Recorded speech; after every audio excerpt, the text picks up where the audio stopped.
Hey everybody, it's Robin Riley for Bello Designs. Today I'm going to show you a card in which we use the technique called black ice. This is what our finished product will look like. Most of the supplies that I'm using today can be found at debellosdesigns.com. You could also join us if you would like, and we would love for you to join us on our Facebook pages. You can find us at Del Bello's Design Lounge and the Del Bello's Design a la carte. Let's take a look at the supplies that we'll be using. Our card base will be 6 by 9 inches, scored at 4.5 inches. I like to use 300 GSM paper. You can use whatever you like. Next, we'll be using a piece of black cardstock, which is 4 1/4 by 5 3/4 inch. This is a 65-pound weight cardstock. I like the thinner. You see here, you can see a little bit of it that will frame the actual glossy paper. And the glossy paper that I'm using is 4 inches by 5.5 inches. Now you can use any type of glossy paper that you like. There are several on the market. I just happened to find this piece at a local craft store. You do make sure that it is a glossy print for this technique to work. The other supplies that we are going to need, I will be using the stamp set called Large Christmas Tree from Sweet Poppy. You get a beautiful tree along with several different sentiments that can be used. I will also be using the jet black StazOn ink. Now I know, we all know, that using StazOn ink, a solvent ink, onto acrylic stamps is not recommended. I have done it for years. I immediately scrub my stamp with a non-alcohol baby wipe, and then I wipe it down with water immediately. And so far, I have found no issues with my stamps. You will also need some type of alcohol markers. I am using the yellow, which is called Maize, Y35. I will be using the green, which is YG06. And I'm also using the crimson RV29. You have to use an alcohol-based marker on a glossy print. It doesn't have to be Copic. There are other ones on the market. I will be using my Misty tool for stamping. I will be using clear embossing powder. I like the Emboss Clear Matte, but any clear embossing powder will work. A friend of mine sent me this nifty little air hockey tool, the one that you push the puck around with. It works really well if you have arthritic hands. It makes for a nice, smooth application of the stamp onto your paper. Baby wipe, handy dandy rag as needed. And one other thing you will need is a heat tool. Okay, let's get started.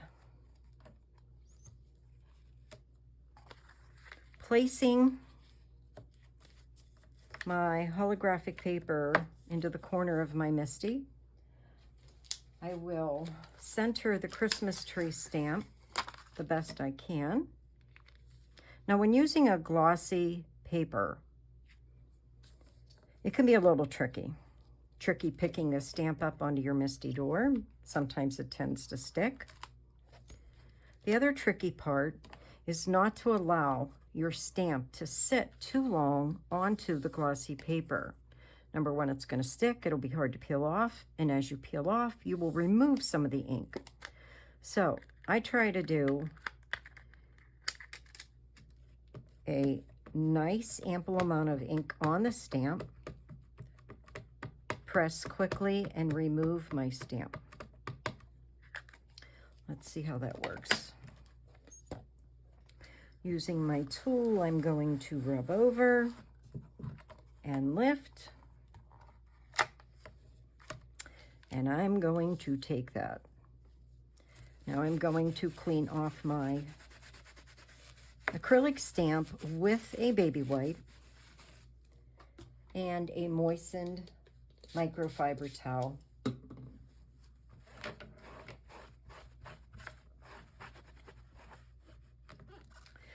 Now, the original card, I chose to use a different sentiment that was just Christmas blessing. But for today's demonstration, I am going to use from the stamp set that I showed you, Happy Christmas.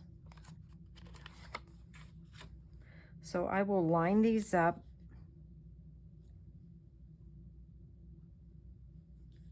Hoping them to be as straight as possible.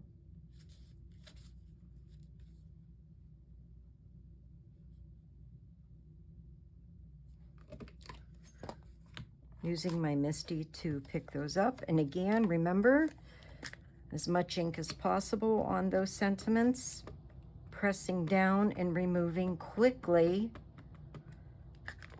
And let's hope we get a good impression.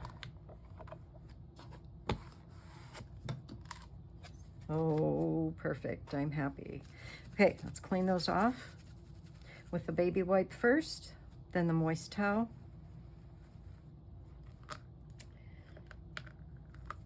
Now, I have found, at least in my house so far, the temperature has been pretty conducive and the humidity level has been pretty good, that my StazOn ink is drying rather quickly. And before we proceed to the next step, we have to make sure that this is dry. So I'm going to use my heat tool on a low setting. Excuse me for a minute as I go over this.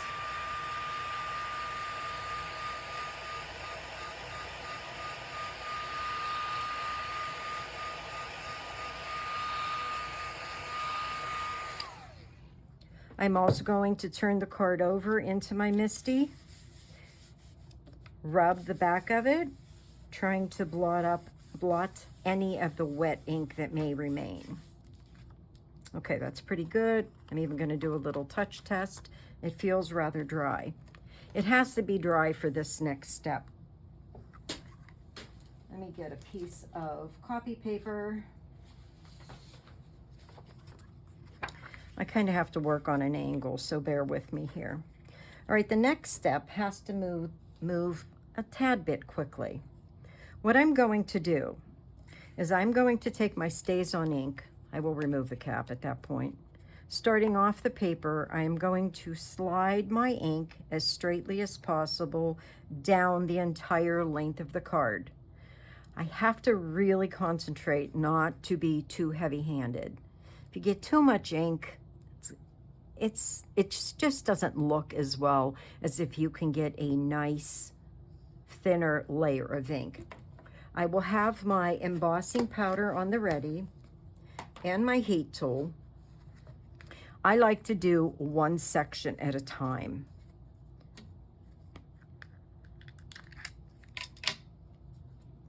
All right, here we go. Sliding gently down my paper, just getting little bits and pieces, as you can see. I'm going to add my embossing powder. Now you can see why I really needed that tree to be dry. If that tree weren't dry, the whole thing would be covered embossing with the embossing powder. I just want those streaks. So using my heat tool, this time on high, I'm going to melt the powder.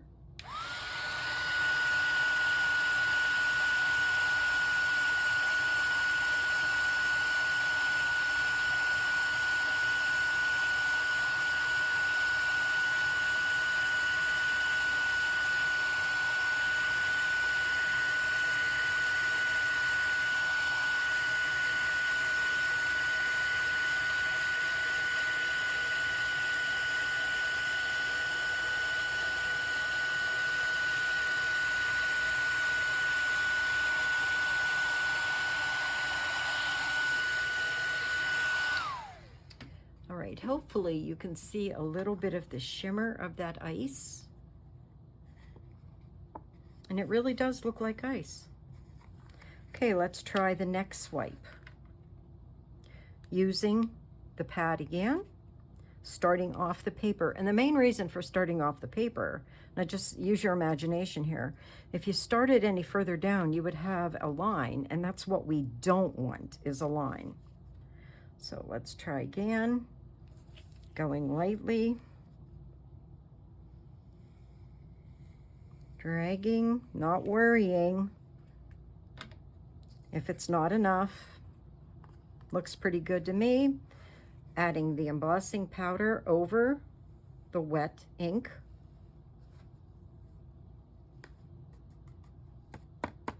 Heating once again.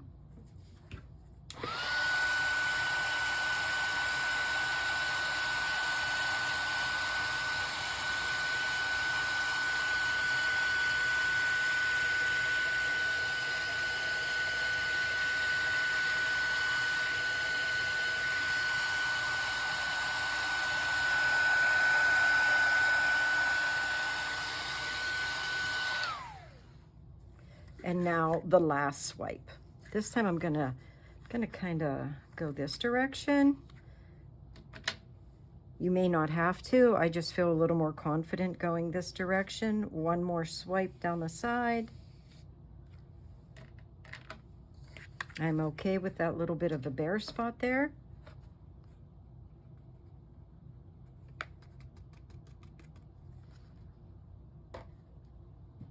Heating one last time.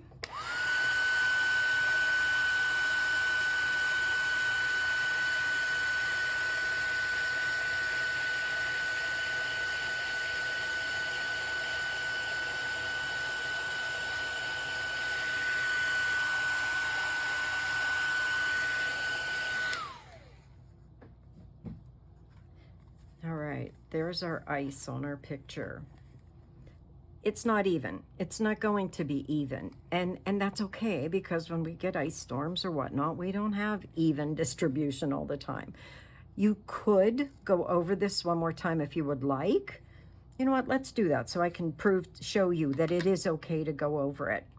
I'll do one more swipe. This time I'll go from the top down. See if I can get a little more ice in that area. Yes, I did. Okay, I think I'll be happier with this now. Again, it's your preference how much of this you want to see, how much you don't. Let's heat one last time.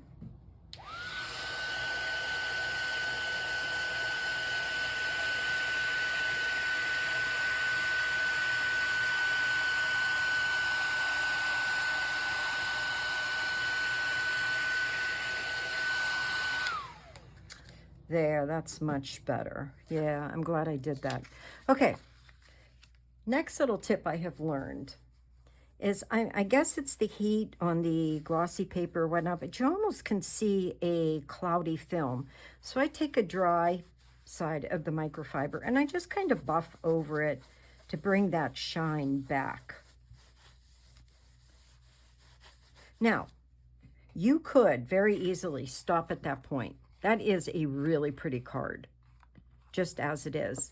But I think what I'm going to do is add a little bit of color using the alcohol inks. So I'm just going to dab a little bit of color. I'm not being real careful or real specific. I think this kind of gives a somewhat of a vintage look when the color is not real vibrant. That is plenty of yellow for me. Next, I'm going to get some of these, let's see, I'll do some of the Bose green. Again, just a very light amount of green here and there where I can find the Bose. Now, some of them are kind of covered from the ice, but that's okay. I'm not too concerned about that. Here's a bow on a package that I can quickly do.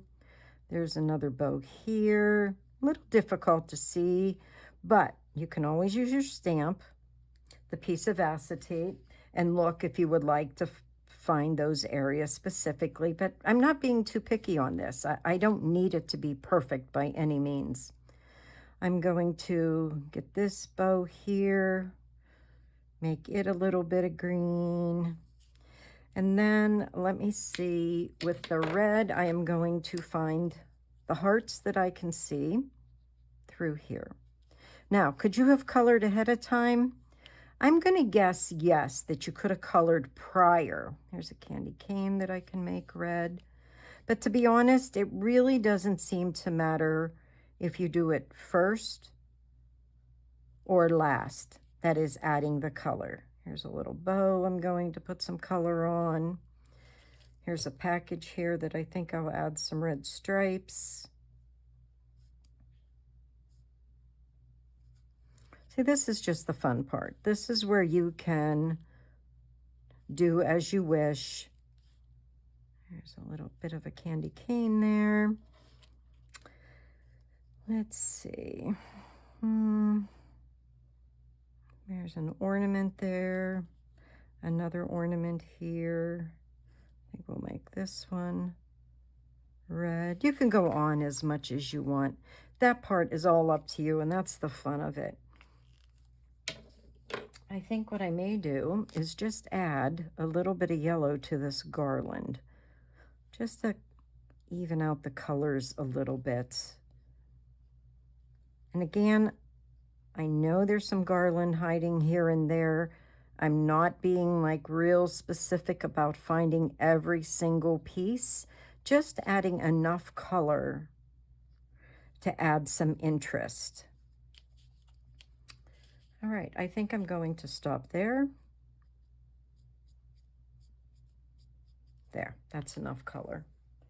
Now, the last step is to adhere our card. Now, you can do as you like. Whatever your favorite way to adhere a card is, you can. Now, as you can see, this is pretty bubbly. All right, this is, because of the heat, it's not even. So what I like to do is I will adhere my card with a combination of items. And then I'm going to place this under a book or something heavy for about 24 hours. And then I will apply it to my card base. Okay.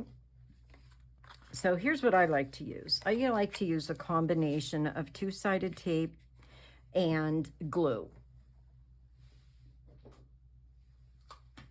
Lots of different two-sided tapes on the market. Again, whatever your preference is, there's no right or wrong. Just keep in mind that this is going to have to be weighted for several hours to get rid of those bumps. Now,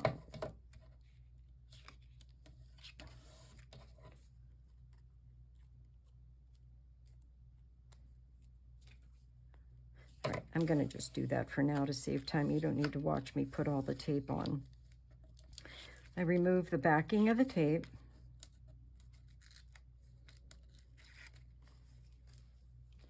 And then I use some glue also.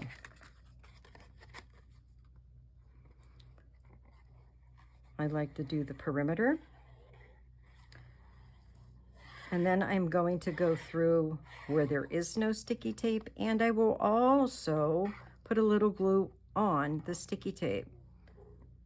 Somewhere along the line, I heard someone say that gives you a little more playtime when using tape. So I've done that, and I've really not had too much trouble. When centering your paper, it is actually best to stand to do this, I find. But for demonstration purposes, I'm going to hope I can just get this rather even and smoothed out. Now, at this point, I would immediately put this under something heavy to help with flattening this out. Being that we're not going to have time to do that because of the video, I will do that after. Taking my card, can't find my bone folder, I'll just use a marker. That worked. I will adhere this. Now, this time, I only ever use my glue for this. And I have to be honest, I have used this same glue in the same glue bottle, just refilling it. Oh, too many years to count. This is the Art Glitter Glue. Patty does have it in the shop. My absolute favorite glue. Oh, let's get rid of this.